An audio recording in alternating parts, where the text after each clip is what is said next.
Welcome to Knock 'Em Dead, a comedy podcast that deals with the one thing we all experience, yet never talk about, death. Episode 9, Anger.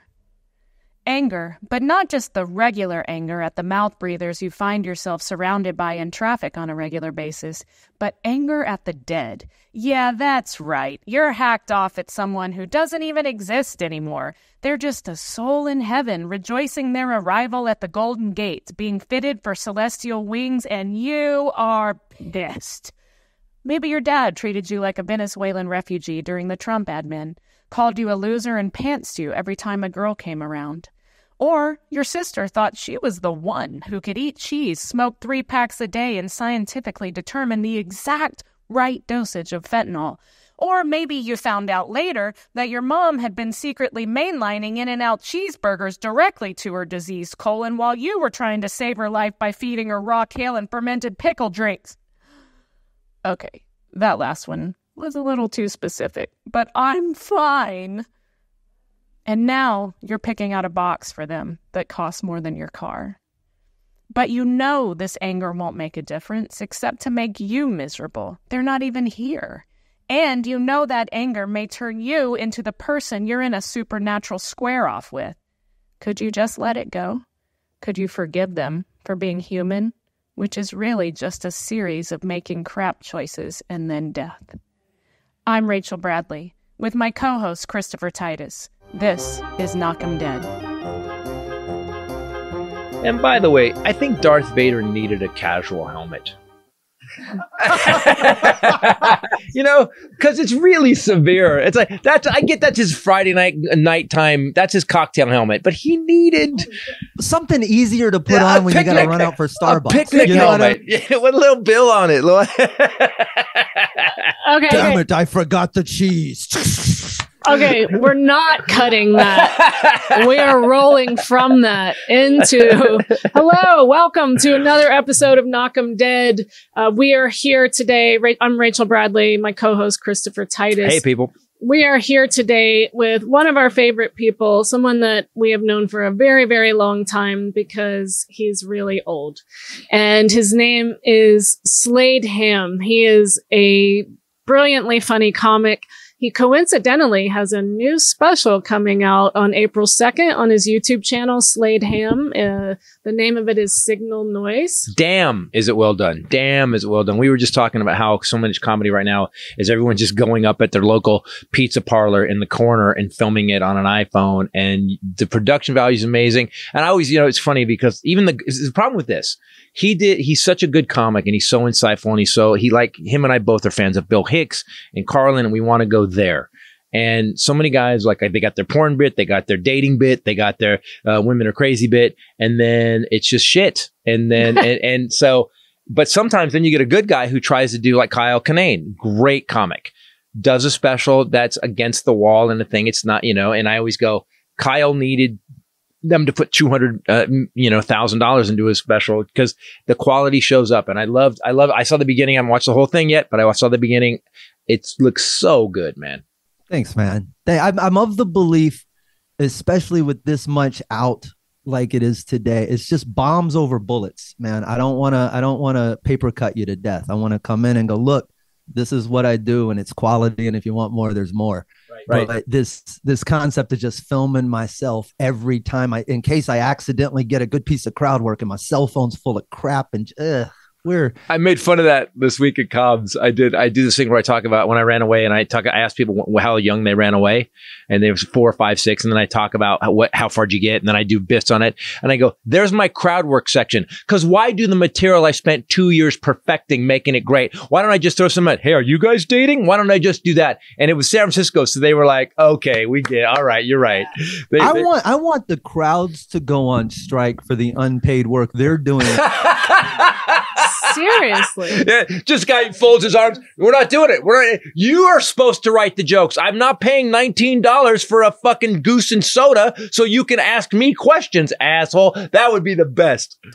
It's so funny because it used to be when we'd go on stage and someone would heckle or say something, we'd get mad at them. And now comics go up and when the crowds are quiet and attentive, they get mad at them because they're not giving them anything to film. It's ridiculous. So you can also know when you're going to a place where they have allowed the audience now to participate because of all the social media clips comics are putting out.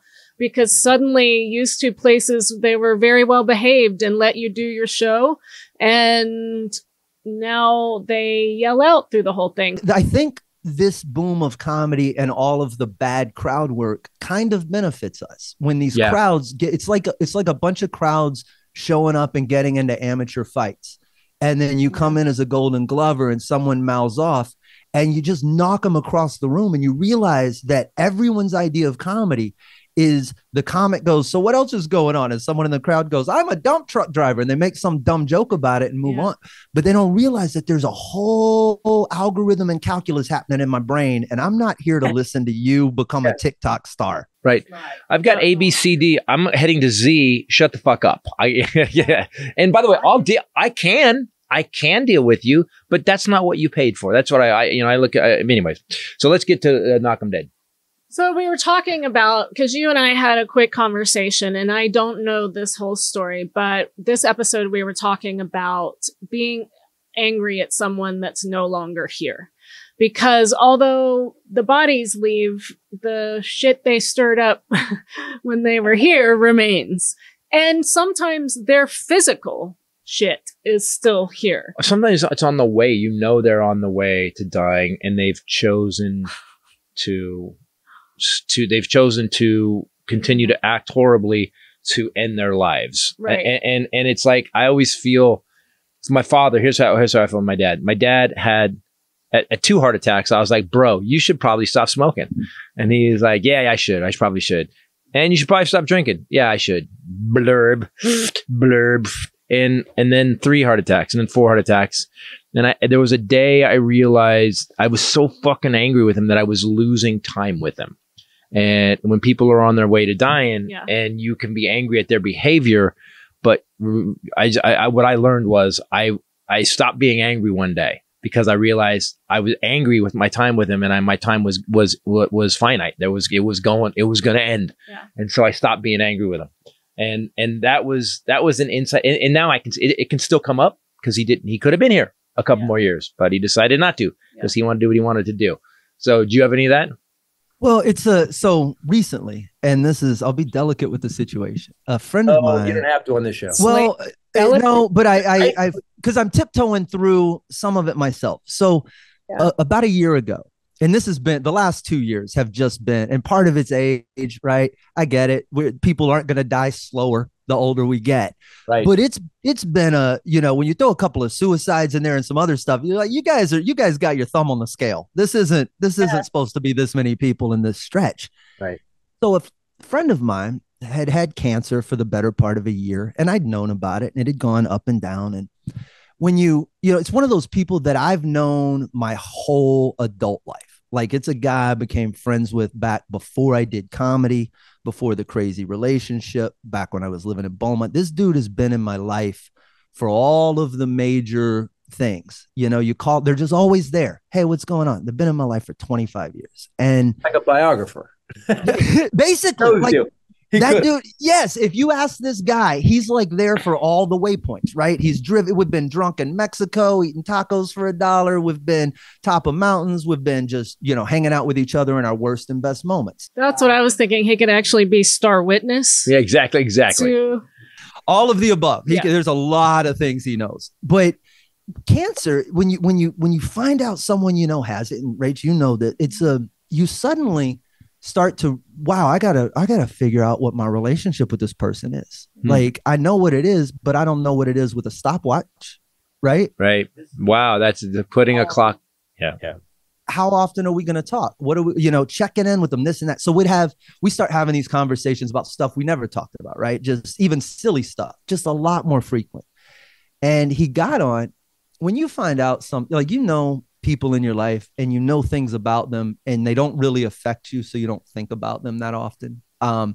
People's religion being a big one of those, where I don't care what you are, I don't care what you believe, do your thing, Go do what you do on Sundays. Me and you are degenerates. We hang out. We have a couple of shots. We go see movies. We go see comedy shows. We go on the road. We do this stuff. And when the cancer that you have puts you in a position to require something like a blood transfusion, and you're sort of sitting in the room with your friend, and you know their beliefs, right? You know that they're of a particular religious faith. They're Jehovah's Witnesses.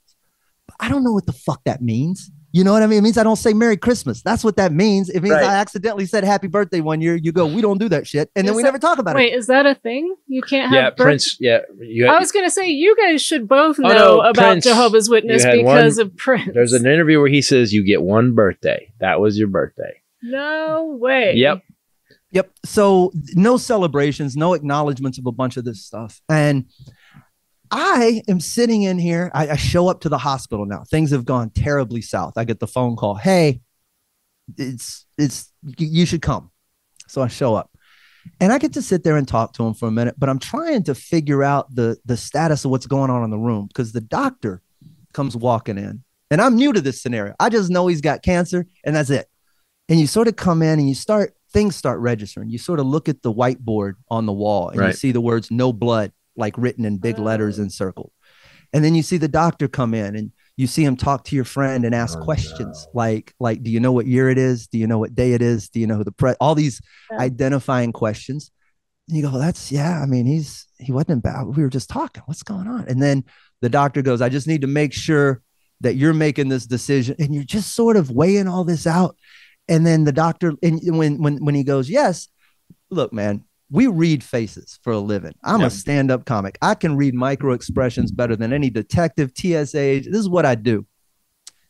And when my friend said, yeah, the doctor's face immediately, like, I don't know how you encapsulate the fuck you want me to do then into a look, but that's what the look was. So wait, just to be clear, he wanted a blood. He was offering a blood transfusion, and he wouldn't take it. Was he septic? Is that what was going on? So he had Hodgkin's lymphoma. So it's whatever was going on with the cancer, the blood levels had dropped to a dangerously low level, and it would have been remediable, right? You can go on with the treatment if your blood levels are to the right place, but that is completely against that religion, like completely.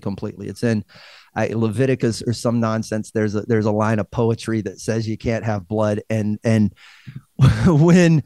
when I see that now, that part staggered me, right? Because at this point, I left. I said my goodbyes. I walk out of the hospital. I'm going home for the day, and I'm just trying to figure out how do you ask this question? I'm not sure what I'm seeing, right? Like, are you guys about to murder my friend? Is he doing this to himself? Does anyone have what is actually going on here?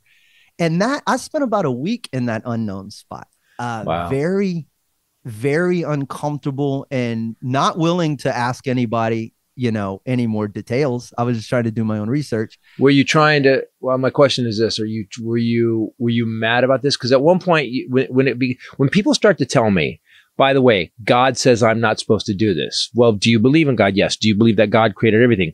Well, God also created this science that can save your ass. Maybe God wants you here, and that's where I would piss off people in their last moments. It's believed.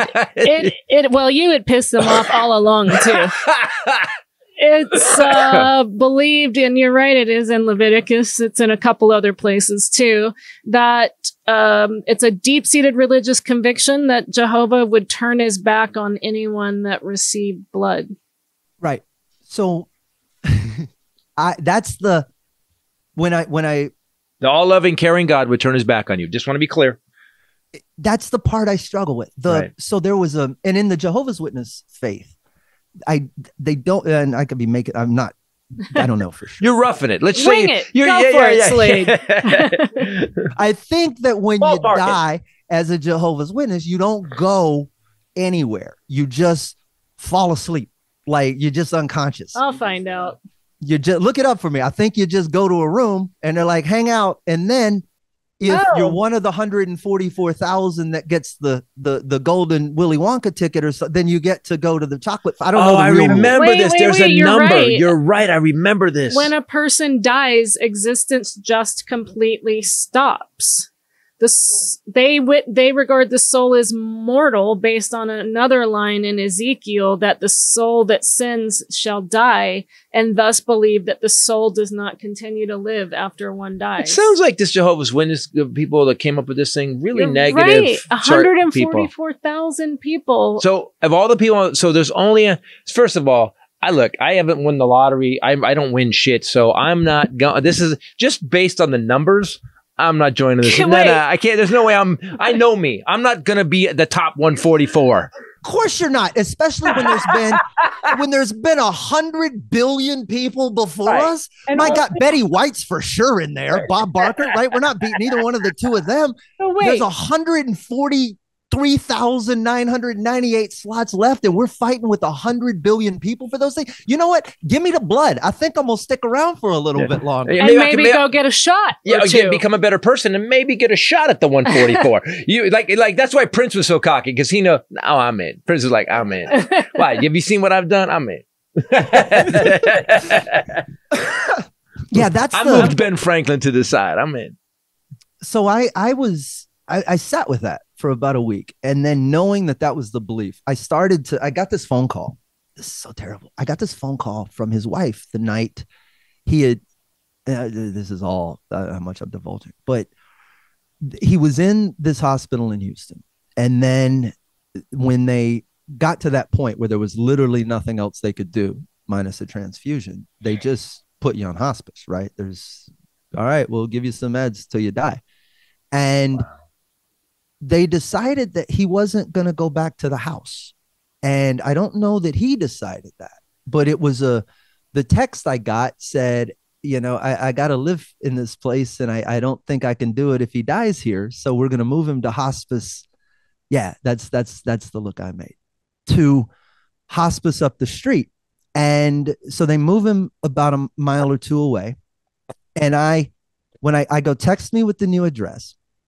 And then I get when I get the text back, it goes, I go, are you up there? Do I need to text you when I show up? And the message back said, no, I've already made my peace and told him he could go. I'm done. And I've dropped him off at the vet. Whatever storage we've rented, so he can wrap it up in. But this comes from a place of believing that he was already she didn't think he was still there, which is part of where the anger comes from. And then two, I went immediately. I drove up there. I was there. There was some other family up there, but I went and I sat with my friend, and I was there, and I came home that night. And then I got the phone call at 1:00 in the morning that he had passed away. So all of that went down. And then I go to the funeral, where I'm still sitting with the question of how enrolled in this bullshit was my friend, right? Is this, because I didn't know. But can I say something though? It's interesting to me what I got. I just want to lose it. So he was dying. He knew he was dying. And this is where and by the way, having faith in whatever you believe is fine. It seems to be a detrimental belief that imagine how committed you have to be to your beliefs to know that this doctor could bring in a bag of stuff and save your ass. But you believe so well, nope, I'm got to go because I don't want, because by the way, I'm not going to go meet Jehovah. I'm just going to end anyway. So there's no upside. There's no, you're not getting a coupon. There's no, like you said, golden ticket. I'm also confused how that's honoring the life that you were given by that God, right? If you're just like, I'll kick out. I'm angry now, by the way, just so you know. And I have a quick question. Is she a Jehovah's Witness? So yes. And that was my first thought was like, because I didn't know the depths of the religion, right? And with him, with my friend, his faith, I thought, well, wait, did he just marry into this nutty shit? And this is some thing that, he's just expected to do because this is her. And then when I got to the hospital and the funeral and all the stuff afterwards, I realized how deeply this was his other life, right? This is how he lived.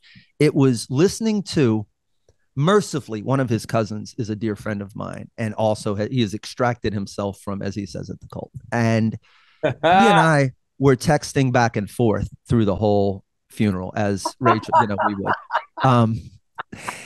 And it became a game because within the faith, they keep saying integrity. He died with integrity. He kept his integrity with, it was repeated so often that we started treating it like a drinking game. And then I started treating it like a line from The Princess Bride. And I was like, integrity. You keep using that word. It doesn't mean what I think. It was like, this is not integrity. This is like literally the most insane thing. Integrity to the religion, though. He stayed pure to the dogma. That's crazy. It's crazy, but I also sat there realizing, man, I've never believed in anything that fully. Never, me either. Exactly. Nothing. Not my country, not my religion, not my nothing. Not myself. I'll be like, nah, if I'm gonna die, shut up, Titus. I got this. And then but that's where it's sort of, in its weird, twisted way, is kind of, it's got some beauty to me. I'm like, the dudes, it's like if someone was like, you know what, man, I'm gonna drive this car off the cliff. And it's if I think that your wife or your friend shoved you in the car and pushed it off the cliff, it's more difficult for me than if I'm like, nah, dude, just unlocked the car, got in, put the keys in, put it in drive, and fucking floored it. Well, you and I are Prince fans. You know that Prince wouldn't get, there's some operations he wouldn't get, some things he wouldn't have done, that he lived in constant pain because of the witness. And I will say this, which is why he was taking painkillers, which is why he OD'd. Right. So was he a Jehovah's Witness all the way to the end, though? As far as I know, yeah. They said that he wouldn't get. We finally went to Paisley Park. You'll be happy to know we finally did it. And one of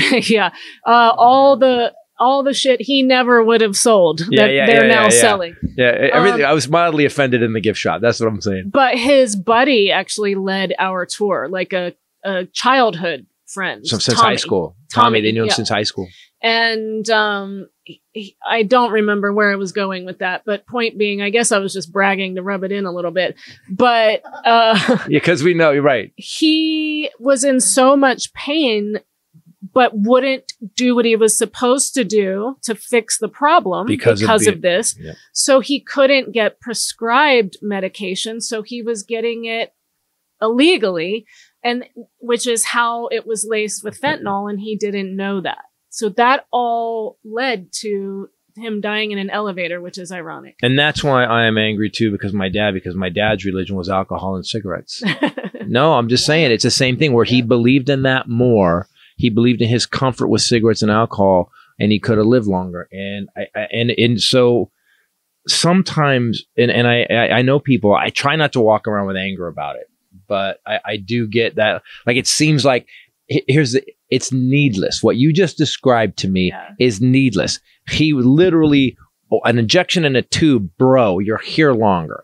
And so if you're dealing with anger out there, man, about someone who died, the beauty you said has, man, I don't know if it has beauty. I want to just grab people and go, the fuck are you doing? Which I did to my dad. You do, but man, I've tried to zoom out on this whole thing, and I remove him just from the equation and the specificity of that. But man, in a world where everybody's trying to, it's tough to find out what you're supposed to be here for and what you're supposed to be doing and what makes sense and who you're supposed to be around and all those things. And it's like, if you do find it wrong or right, like it's like buying a lottery ticket or something. If you've got some weird thing running in the back of your brain that keeps you moderately functional through the day and in a community and walking towards something, wrong or right, like I disagree with everything fundamentally about his decisions and what he did, but I'm also like, you picked a direction and you went towards it, and you didn't deviate, and that's rare. But it's a little Jim Jonesy too. I was gonna say, often when you do tie together, when you hear about religious decisions that people make that resulted in their death. For example, strapping bombs to yourself and going into a marketplace. How many virgins? It doesn't seem to end 71, well. one of them's lying. Who wants virgins? So much crying. So much crying.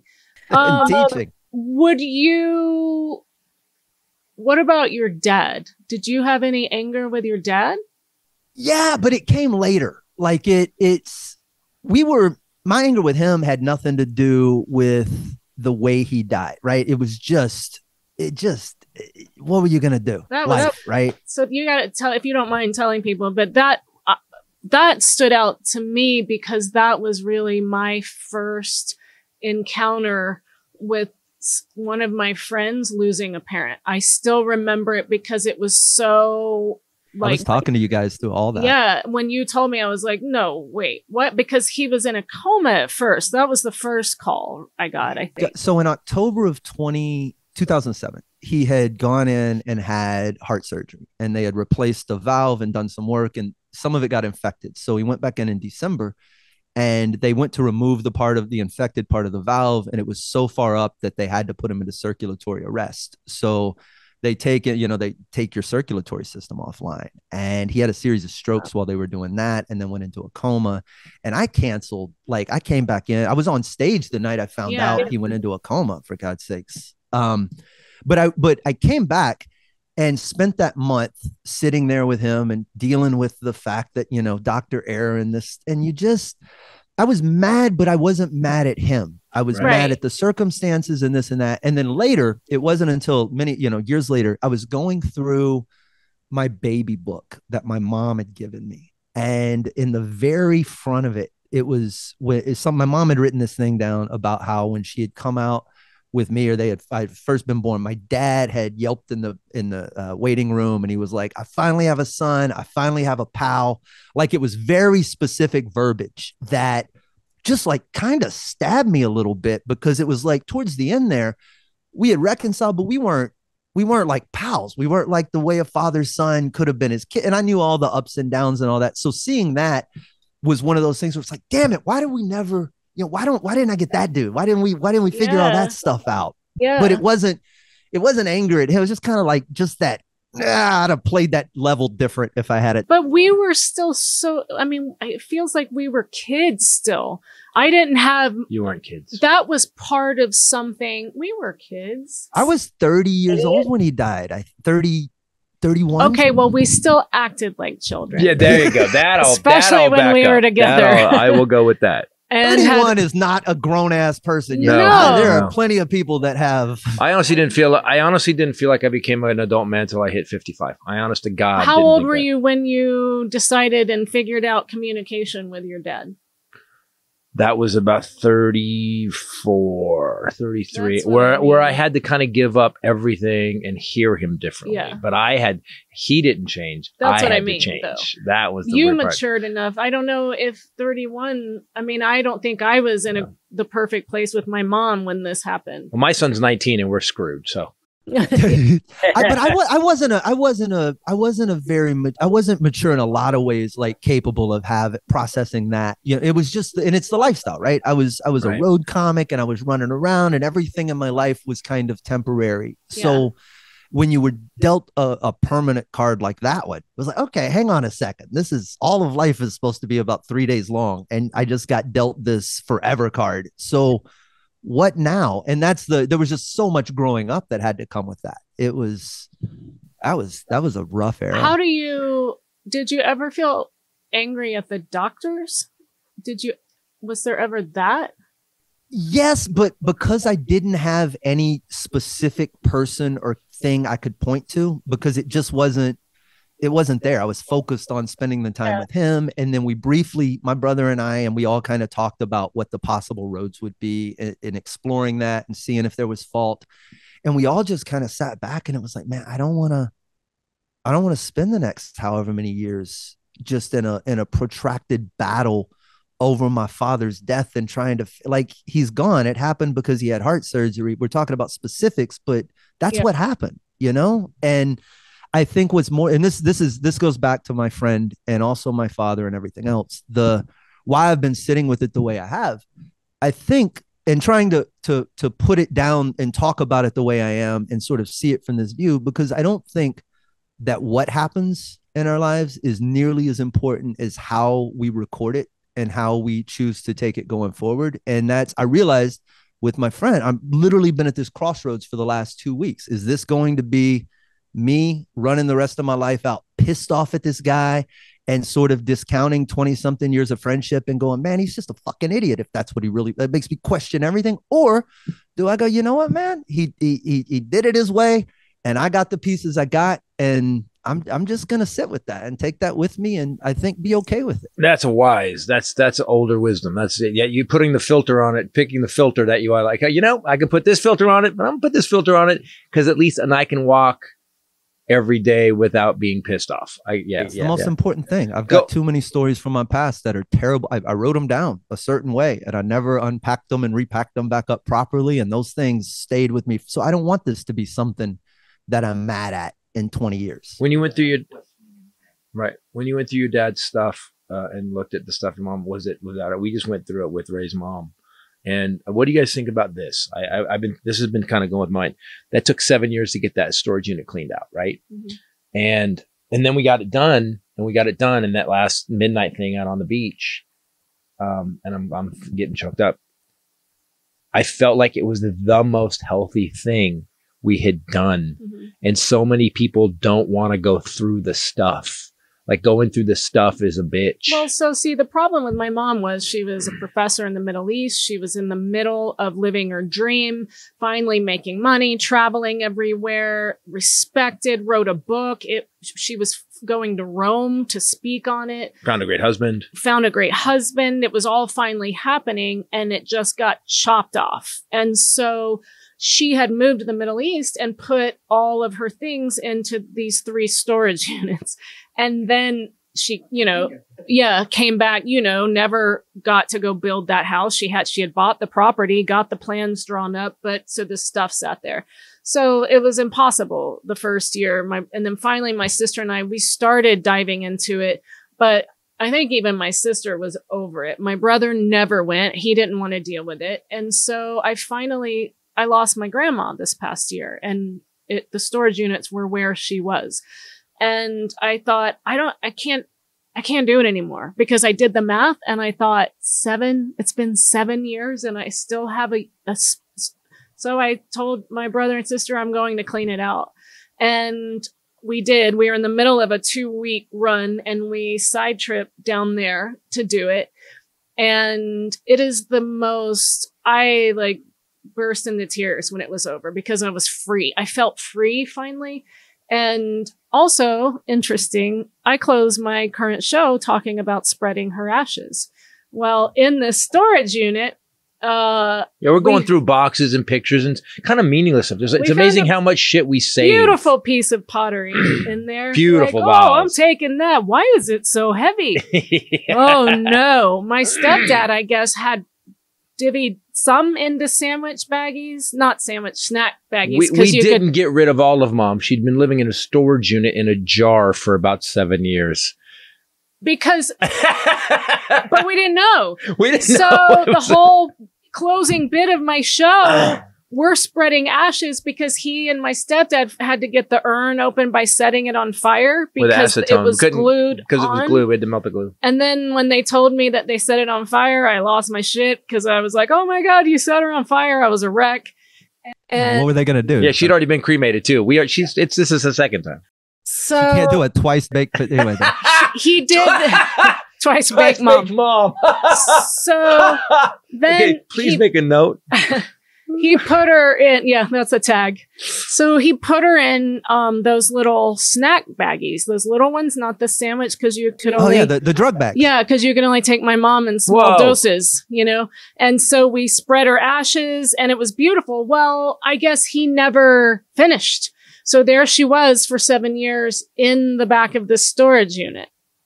That seems like something I would do all at once. You also don't know... Like when my dad was 6'3", and it was 2 giant boxes when I got it. So it would have been we'd have been at the beach a long time. I think he thought maybe we were going to take her other places. Yeah, I've broken her up. These are labeled by country. Split Mom up. We're gonna. So what we did was it was really interesting. So I said we had rented a little place for the weekend on the beach. And I said, well, let's take her home at midnight we'll go out on the beach, which is illegal and violating every law there is. Because this is her beach. This is where she cried to go back to. This was the place. You actually didn't want to do it at night, and I told you it was against the law. Then I said, we'll do it at midnight, yeah. We did it in the dark, and we took her out, and when it was Slade, it was the craziest thing. He takes this urn thing and heaves it all towards the ocean, and it never touches. And I'm standing behind him, and it's next to him in the wind, like traveling away. It was the weirdest. Ah, how beautiful. Up, and we was like, that's okay. All right, I'll go with look, it's just wind, but okay. At least we're not covered in mom. Yeah. Right, you didn't throw it into the wind. That was you. Right, exactly. And I start to walk in with the vase, and she goes, no, throw that into the ocean. So this giant vase, I'm just like, and I winged it out in the ocean. And I will tell you this, to all you people out there that have storage units full of stuff, that have houses full of stuff, that you've taken all your parents or whoever died stuff and put it in a room that you've locked off.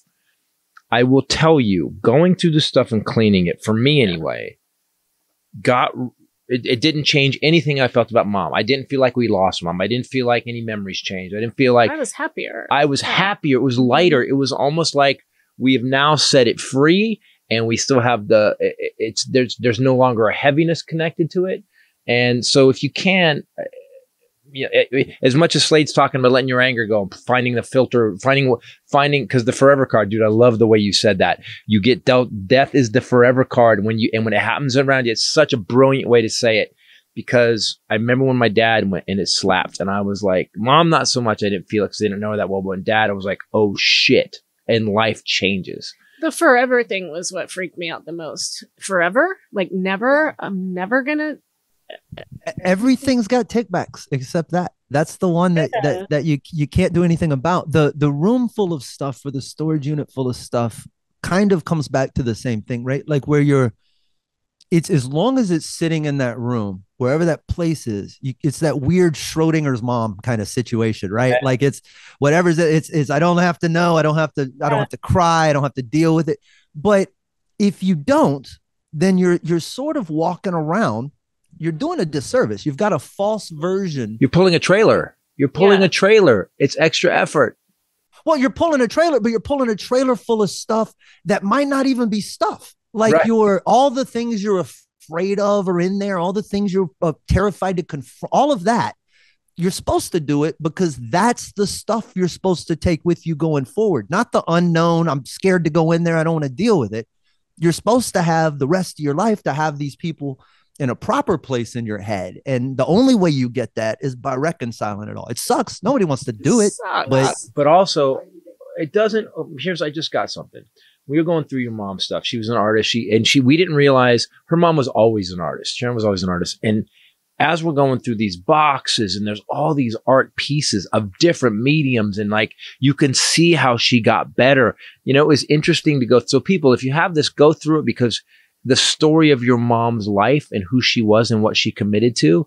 I mean, she went back to college at 55. So 49, sorry, 40. She graduated at 55. But she went through it all again, but you could see her whole life she was an artist. Like there was no doubt who this woman. It wasn't like there was a bunch of fucking paperwork where she wrote books too, but it was all artistically based, and you really saw the journey. And I was very clear of how brilliant and your mom's journey when we got done. And I think that's a better memory than we had before we cleaned that thing out. I think for me, whenever I thought about her, it felt heavy. It felt like, oh God, I still have that thing, and I'm got to pay for it. And it's like, what am I going to find in there? What horror is going to break my heart? It's over. It's over now. But you're not going to find a horror. No one stores the horror. That's what I was about to say. If you're one of those people who's pretty sure there's really actually some horror in there. Dahmer's family did not go with storage locker. They just cleaned. They're like, you know what? Just put it in the dumpster. Nope, we're not going to. You could just let that credit card lapse, and eventually they will sell it to some guy. Storage wars. All right, we got the Dahmer unit. Bob's ashes for $900. Did you ever whatever else we're scared to learn about it? Did you ever do material about your dad's death? I didn't. And it was, I don't know that I wrote about it. And I did a chapter in my book, and I remember, because I'm the guy. We're the comics. We're the tension breakers. We're the ones who, in the bad situations, crack the jokes. When I went to see my friend in the hospital on this last thing, he had some family in there, and I knew one of his nieces, but I didn't know her husband, and he looked like a leprechaun. And what do you think happened for the next 30 minutes? No. It was, the room was rocking. I beat the shit out of this kid. I'm sorry, but my friend's dying right here, and you look like this. So, but they were all laughing, and I realized I did it at this kid's expense, but he was so when I was in the hospital with my dad, when he died, like the moment we were all in the room, family's all in there, we took him off life support.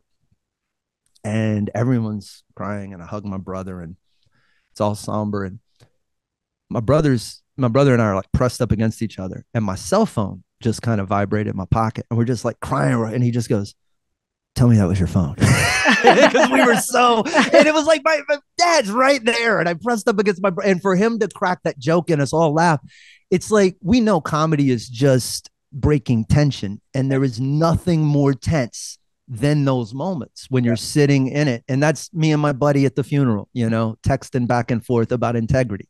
I don't know that that's what keeps you from snapping and going, you're all crazy. My mom and I laughed all the way through it. We made everyone so uncomfortable. We had bits. I mean, she had pancreatic cancer. It made the room heavy, and it literally got us through it. I remember when my grandfather died, and we were all in the funeral home in a small town in North Carolina. And I told a story that my grandma had told me. The funeral director leaves the room for a minute, and a lot of my family is very conservative and hates me. And so it made it better. I like you thought about arguing, and then he was like, yeah. And so they hate you politely, though. I mean, very Southern politely, they hate you. So not according to their text messages on the phone they left behind. Bless your heart and your bullshit politics. So my grandma had told me that my grandfather had dementia, and she was standing in the bathroom while he was taking a shower to make sure that he was okay. And she said something to him, and he leaned out and he said, "You what? You want to rub my balls?" This is right before he died. And she goes, "No, Bobby, I said scrub your balls." And so I tell this story, and like how men in the throes of dementia, you're less than a day from dying, and you guys are still thinking about somebody rubbing your balls. The whole room erupts, and the funeral director opens the door, and he goes, and he closes the door and leaves. Like, I don't think he was used to that, But I also believe that's what this podcast is about. And like my dad, so when my dad died, it was just got heavy, and my uncle was going on forever. And the guys from Titus were there. I mean, they were there because it was Dad's, and Keach had wrote this thing. And I look over at my co-producers, and Jack just goes.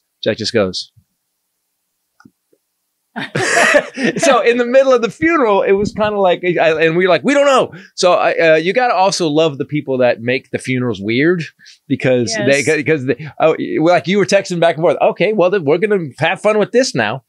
These are the people that, I mean, anytime we're slammed into a situation like a funeral, right? Like, we're all there against our will. No one was like, let's do a funeral on Saturday. We're all here because something happened we weren't expecting. So we're still the same regular human beings in this setting. I remember when Sam's mother died, our good friend Sam Damaris, and I was at the funeral, and after Sam had a killer eulogy. Like, he really spiked it. But afterwards, we're there in the mausoleum. They're about to intern her. It's very somber. Me and Sam and a couple other guys, we're standing specifically towards the back because we're doing this kind of stuff. Assholes, yes. Yeah. But Sam turns at one point, and his big ass mop of hair knocks a brass thing of flowers out of the ring of this mausoleum, and it goes to fall. And my ninja kid bartending skills, I catch it before it rattles on the ground, but it still makes it. Everybody looks over,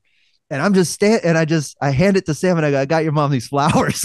And about 150 people just erupt and then kind of cut their eyes. And I was like, all right, I'm still. Yeah. That's right, bitches. Got the big laugh at the funeral. That's right. You got it. That's Follow right. that. I love killing at a funeral. Oh man, I killed at my grandfather's, my grandma's, my mom's. I mean, We killed. wrote my dad specifically for that. When I told my dad was such a funny, goofy fucker that I told everybody, I said, do not get up in front if you're going to speak and make this, because he'd be mad at you.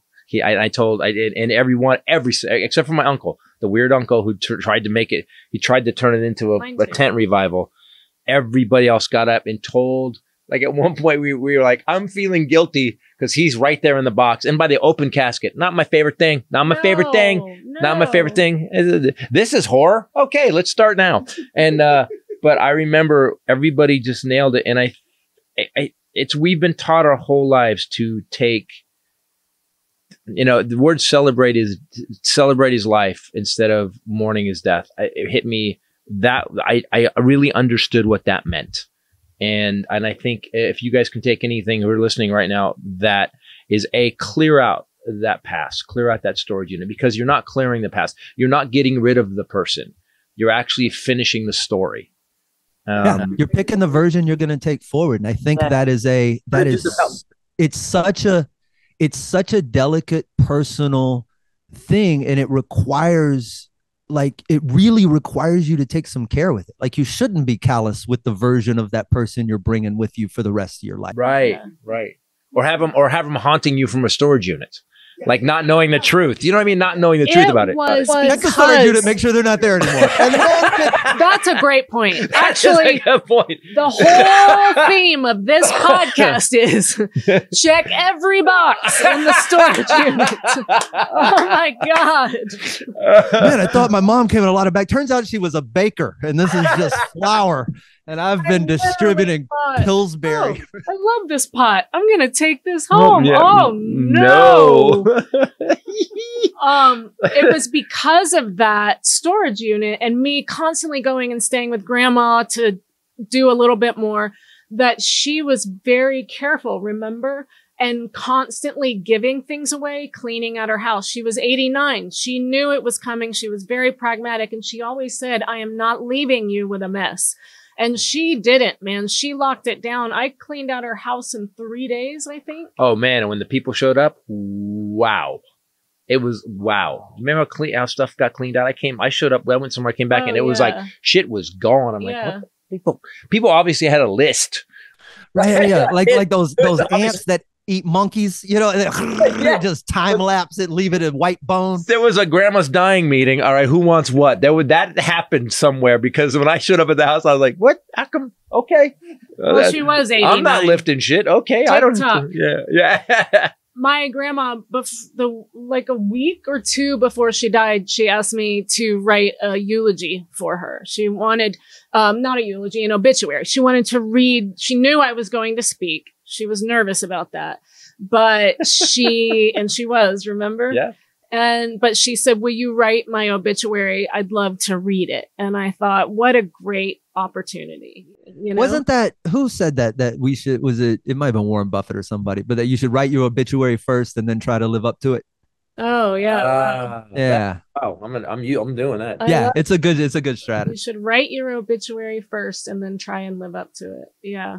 So I took a couple of days and it felt sad and heavy. And so I asked her, I said, does it cost to put an obituary in the paper? And she goes, well, yes, it costs, you got to pay per line. I said, per line? And she goes, well, don't kill yourself. I don't want you to spend I'll leave some money for you.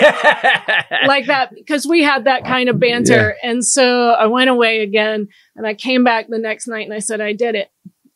I wrote your obituary, and it was just this really touching moment. I still have it. I carry it with me. And I handed it to her and she sat up in her recliner and got her glasses on. And it's one line and it says, Jean Lawrence died. She was love. And the word love isn't even finished. There's no E. And she was quiet and then lost it. She laughed so hard. But that's how you have to get, this shit's hard.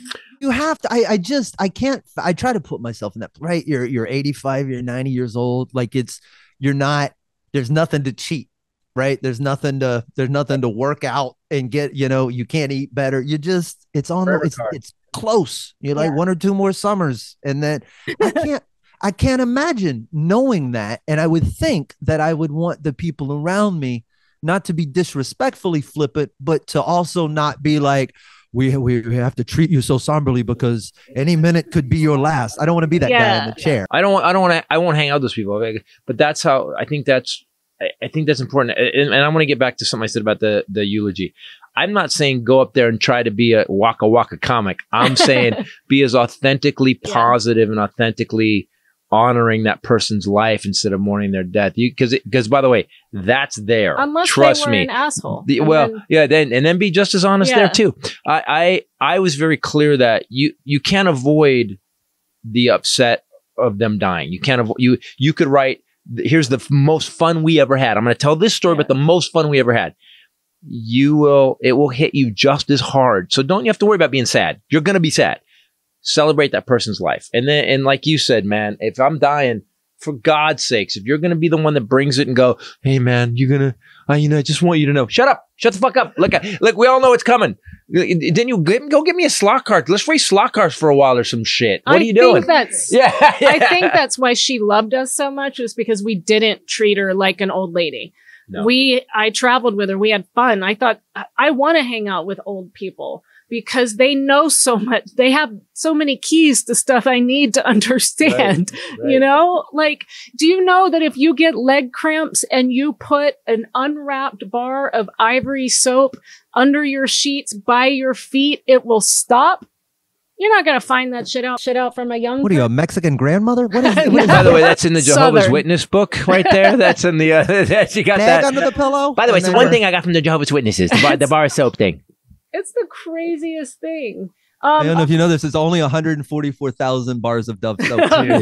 Dude, it's such a weird, like at what point, here's the thing. The one thing I always, with religion bothers me when it comes to death is that, is especially like that. If there's a you can't, that's a fucking specific number. Like who sat down and wrote that number? It's in Revelation, but it doesn't say that only that many people, they just took that. I'm just saying that's those where are the middle those managers digits came from. So this is the thing that gets me. Like, she didn't want to live there if he had died there. But 109, they estimate, billion people have already died. No, you can't live anywhere without somebody having died. Right, exactly. It's here. Yeah. There's 50 people buried under your house. Yeah, there's people. Yeah. There's actually one layer of Native American indigenous people first. A base layer. It's like the graham cracker crust of dead people. And then how long ago did this happen? Less than about a month. So when I texted you the day he died, I think, or the next day, we were talking. Yeah. It was fresh. That's why I said the anger part of it was still, but I'm not done with it, but like I'm in a much better, just like, again, more and more people keep going. I've got to be okay with the state of mind they went with, they're them. That's so funny because I didn't realize it was that recent. And when you told me, I just realized I never once was like, oh, I'm so sorry. Oh my God. I was like, you should do the podcast. We got to get you. Somebody died. Get on this podcast. That's how my friends are. I've made peace with it. Our good friend Sam. We did the podcast. I had to tape a episode of the Whiskey Brothers. Then, like on the Monday, he had died that Sunday night. I didn't tell anybody. I just went through the show, and then when the show was done, I was like, okay, thank God that's done. They're like, you all right? I'm like, well, here's what happened. So I kind of just laid it out there, and then everybody was like, all right, peace, and they just bounced. And then Sam called me literally like 2 days ago, and he was like, hey man, you were going through some shit last time we talked. I was like, bro, that was I processed it, made peace, been to the funeral, put it all to bed. Yeah, we're good now. Your follow-up therapy is not needed right now, Sam. Yeah, I'm just excited. All my friends are terrible at that. I'll talk to y'all about it once I'm processed. He's made peace with what assholes his friends are, is what he just said. This is all going in your eulogy. So, no. Oh, that's the other thing. Think about what people are going to say about I just was thinking about that three of us. I'm thinking, oh no, That's gonna. Oh because no, I'm outliving the two of you for No, sure. no. I was just thinking. No, I hope that I no, I'm outlive out. you. I'm pretty sure I'm tapping out. I'm pretty sure I'll be gay. Yeah. No. By the way, I'm gonna give you guys notes. Write them now, and I'll give you guys the notes. Yeah, you want to write Titus's obituary today? we'll finish spelling the word love. Well, at least just punch it up. We'll just do punch up. Write them now. I'll help you with the punch. I was gonna say he would find a way to give us notes. You don't get to edit your own special. It doesn't work like that. That's not what you need it. But I just love that I really didn't get into racing. Get rid of that stuff because you're not getting rid of anything. What do you want what do you want us? Do you want us to be us and laugh? 100%. Do not, man. I think we should all maybe we should do a pact right now online. But is that I do not want anybody to listen. You can talk about what an asshole I can be. Yeah, like he was intense. But you can talk about as long as you balance with the good side, you could tell the worst story about me, tell the best story about me. I just be authentic. I think so many people have this. I've seen people, the weirdest time, we've talked about it before, the weirdest people get in families are weddings and funerals. Yeah, for sure. And some people at funerals will literally make up a brand new drama that they will fucking take with the rest of the family for the rest of their lives. And I've learned now I give everybody gets a hall pass for a funeral because like there's stuff comes up that never got dealt with, stuff that, secrets come out that never got told. Anger comes up that has never been dealt with. A regret. And it all just goes and everybody's puking on each other. It's such a bizarre thing that at the funeral everybody gets a hall pass. Everybody gets a hall pass at the funeral. That's kind of how I approach it now. Did you have weirdness at your dad's funeral? My dad's funeral was not really. I was the eldest son. I was just standing there by the cat. I was shaking hands. I was saying hi to everybody, and I was sneaking out to smoke cigarettes every 12 minutes. Like that was my. I didn't want to deal with not any of it. I was just kind of all right. He's gone. I'm not. Why am I seeing all these people? I don't know 90% of them. He had a beautiful funeral. It was full. It was it was packed, but I didn't even speak at it. It was I literally went as a participant and was fine.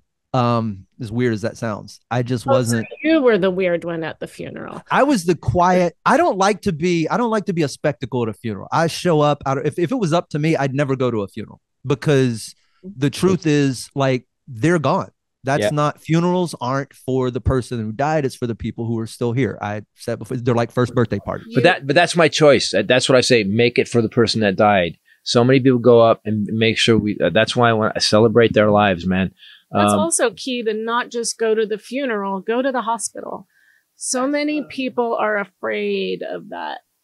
That's why it's the last couple of funerals there've been situations where I didn't feel the funeral was a formality. I'll go because I expect people expect to see me there. But if my friend hadn't, his cousin hadn't been going that day, I think I would have skipped it because I didn't want to be there by myself and sit with all that. And I didn't think there was anything to be gained from it. Like outside of a little bit of clarity, I had kind of figured it all out. I was like, man, that's where it's at. And me and him talked and I was there until he died. And what is left? I love that you needed an anti-Jehovah's Witness buddy just to go. You're like, I don't want to be here. If it's going to be all witnesses, I don't want to end up in there, accidentally walk out with a timeshare or whatever they're doing. I don't know what's. Oh, you wouldn't. That's the problem. You would just piss off. You'd be the new drama. Cause I'm the same way. Like, you guys are full of shit, by the way. I know he's gone, but he's gone because you fucked real quick. I have to say this because of integrity. One last thing. My integrity won't let me leave this alone. Exactly. I'm glad you had a relief valve knowing you. I'm glad you had to do that. It was like, hey man, we just, cause that's how you got through it. I tried to go through a seminar to better myself when I first moved to Los Angeles, and Slade came and did it with me. And our leader was a guest leader from Pakistan. And Skadoo. We can't skadoo, man. Check your schedule. I need you to check your schedule and see if you have got a place to put the date on the schedule. so he would say skadul. Instead of schedule, people, And because so I didn't. It took me 3 days to understand what they were making fun of. Here, this is what I heard for all 3 days. Yep, skadoo. Was that? You know what? You But can't here's say the thing. schedule and think I'm gonna take anything else you say seriously. But exactly, nothing takes all the heat out of the seminar than the guy not being able to read the English language. I mean, it's literally if the words are supposed to be the thing I'm supposed to be absorbing, every third one can't be wrong. Right. Do you remember he said, I really think both of you need to take this over, not together. Yeah, yeah, it was the two assholes in the back. Of course. You think you were gonna send the two of us in on I know, but it'd be like me and my dad taking it. Me and my dad had just been leaning over, look at this fucking ass. I like it would have just been nonstop, and I wouldn't have got shit. I got it. I'm a better person though because of it. Maybe I'm a better person. So I'm a person. Listen, I'm a person. Yeah, you're a person. He's a person. We'll go. Yeah, we'll leave it there. He does have a better Pakistani character. He did character work for 3 days, right? By the way, that's not a hard coaching moment. If you're taking the guy, hey guy, it's schedule. Can you say schedule? Yeah. Why? Because you see all the people. only because you say it 38 times. Like if it was just a one-off. But do you see the people glass over like the next point? Every time you say schedule, they go what? And then they laugh, so yeah. It seemed like bad coaching on the people above him's part is what that's. We need augmented reality that puts the words they're actually saying bloop, bloop, bloop, over their head, and then we can sketch eyes. If you try and lead any seminar or church service or gathering, and you see one or more, especially two or more, two of the us, three of us, God. Just quit. Just don't. And the main reason is because when you lead a gathering or something of that sort, it's implied that you have your shit together. And we specifically know that no one has their shit together. So we're just calling you on it. That's it. We're just there to make sure you don't take yourself too seriously. If you see the three of us sitting in the back of the room at a gathering, you should call a bouncer. Yeah, you should just say, and just, you don't have to throw us out. Just position him there because there will be some shit. He will be saying, so he'll be like, guys, sorry. Never uneventful. Sorry. Talking wasn't on my schedule. Sorry. Yeah, sorry. I do just want to say how much we love you and how good it was to see you again and I miss you guys. Talk shit with you again. SladeHam.com is his website because no one else is named Slade Ham. SLADE special signal noise coming out April 2nd. It's going to be on his YouTube channel. You can go watch it and not have to do anything other than go subscribe to his channel and watch it. And I will have watched it by the next podcast and I will review it. I looked great, dude. Uh-oh. Dude, here's the thing. There's nobody, you're still one of the guys, the guard that gets it. Like you're still one of the people that goes, no, my job is to take the bullshit that we see every day and dismantle it. Like Zero Side Effects. I wanted to rip through the conspiracies. I'm sure you go through. So I'm looking forward to looking at it. And after seeing the special I saw last night, I'm kind of like, that really? Because I get from your comedy, she has the same thing too. There's a response. If you're going to put out a special, it should be special. A special should be. Yes, exactly. It's in the title of it. Special, in the description, yeah. We said on Titus podcast last week that you were one of the very few people left that can make us completely lose our shit laughing. Yep. And that's very flattering. Although you really sucked when I first met you. She had to bring it up. Just had man, always gotta slam you. Always gotta. That's how Slade and I became best friends back then, was because he sent me a press pack. I've never seen anything like that press pack to this day. Slade is the king of marketing, and you know that. And that's what made me go. And I called him and said, "You're not funny, but you're gonna work here because you put this much hard work into it," and then watched him become somebody that we would sit in the back and laugh at. And we hated you for coming up with the biggers bit stuff that we didn't know. Yeah. And also then she started comedy and realized, I was making judgments on shit. Yes. Yeah. Then, no. Yeah. No. Let me just tell you people. Don't tell this story that again. A day that is burned in my brain for the rest of my life. He got me back because I did start comedy and I was not ready to be on an improv stage, but he made me. I wasn't getting paid. I just had to get up there and be miserable. And I had to follow him, who at this point was funny. And he opened and then brought me up. And then I went and I said a couple things. I said, you do the math. And something else that I forget now that you're not allowed to say. And then had the balls to walk back into the green room full of comedians. It was Slade, Sam, and you walked back out to the audience, a packed room, and said, well, at least she's pretty. Yeah. And then they annihilated me after the show. So. Yeah, well, listen, I at the time, I'd been opening for Chris for a minute. We'd done a few gigs. We'd done some things. And my job, if I'm going in front of you, is to hand you a hot baton. And I was not going to let him follow what you did. I simply was.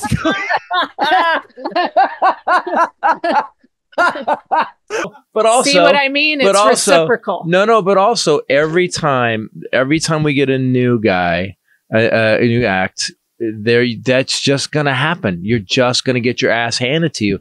You know, I remember walking in the back room at the Punchline with like Kevin Pollak was back there and Slayton was back there, and I was 18 or 19, and I was 20 maybe, and I remember just getting getting abused by these guys, and that's part of the deal. And you took it. You have to, because the crowds are gonna do this to you. They're gonna when you don't have me or you don't have Chris, you don't have your friends. I'm not talking about you specifically, but when you're just out there and you're just in Tucson telling jokes and it's not you gotta have skin that's felt that before. And those are the reasons I think we razz young comics. It's just sort of a, man, if you can't handle me, you're gonna hate it when that club owner who's really a drunk asshole gets you. Go to Texas Friday late show.